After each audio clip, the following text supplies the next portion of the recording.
The Pentagon is now considering airstrikes on the terrorist group ISIS in Syria after the murder of journalist James Foley at the hands of the terror group. So far, U.S. strikes with drones and fighter jets have been limited to targets in Iraq, but the heart of the terrorist group lies in Syria.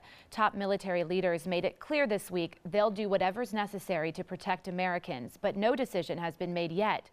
Do the risks of U.S. military action in Syria outweigh the benefits? That's our topic this half hour, and we want to hear from you on Facebook and Twitter. Joining us live in our newsroom again is our legal analyst, Chris Tritico, our news analyst, Mustafa Tamiz, and public policy analyst, Jackie Bally. All right, what do you guys think? Do you think that the risks outweigh the benefits? Well, I think the benefits are far outweigh the risk at this point. This group is everything that Al-Qaeda ever dreamed of being, in my view. They have no compunction about taking over anything that they can. And if we don't do something now, this is just going to grow, and it's going to spread even further than it has in the Middle East. The problem for the president is I think getting a coalition together that will support this, A, and then B, if we do this, it puts us, Mustafa, on the same side of the fight as Bashar Assad, who we're trying to take out. Yeah, and I think that what you'll see, there'll be a lot of Sunday shows today, the Senator McCain, Senator Lindsey Graham, others who were up in arms in terms of wanting us to arm the opposition against Assad. They were criticizing the president for not arming that opposition. Now that opposition of Assad has become our enemy, and we're targeting them. So this rush to judgment that we've come to in foreign policy has to stop. We tend to want to make political points, and this is a complicated issue. This is a regional issue that we have to do more thoughtfully, and it's not about just bombings that we do, but how do we come together to fix this? And the only way it's going to happen is if our political system allows the president to move forward. The public has been roundly in disfavor of going back into the Middle East militarily, but did I say militarily?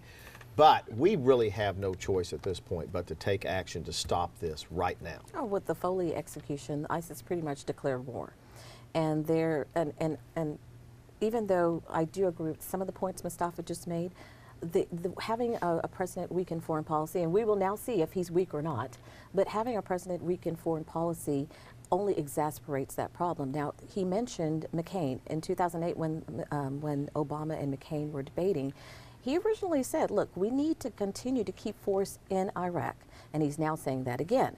The fact that we're saying we should have given, or we should give more ammunition and more weaponry to the Kurds, I think everybody agrees with that. Now we have to increase airstrikes, and now the president's saying let's put more soldiers on the ground, and I am agreeing with that statement as well. It's a very, Mustafa did say this, and I agree with him on this one, it's a very it's very tenuous, and we have to make sure that all of us come together in support of our next few steps. Let me go to Sally. She's monitoring our social media. Let's take a look at what some of our viewers are saying on Twitter right now. Martin says ISIS needs to be eliminated from Iraq and Syria. Let's lead this fight with our allies. Lynn says ISIS is way more powerful and has more money behind it. President Obama is like a little boy in a man's world. He's lost. And Ben just tweeting the U.S. should wait for a UN coalition that includes President Assad before starting airstrikes. Well, the problem is we can't wait at this point. We know now that when the president sent the troops into Iraq, those troops in part attempted to get this man out before he got killed, but the intelligence they had was bad, and he wasn't there when they got there.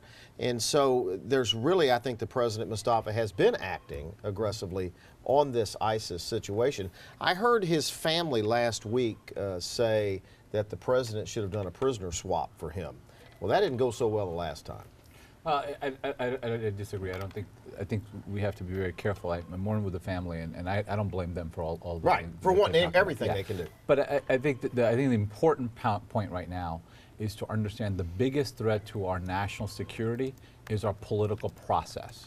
And it's not me saying, there was a Pentagon report that had said this, because we are unable to make important decisions thoughtfully because we have this political fodder. And for the next several months, I think we have to think through this process and not worry about the politics of this. And the Republicans have not come out against the president on what he's done with ISIS so No, we far. haven't. They've been in support of that. No, we and haven't. And I believe they're supporting moving into Syria.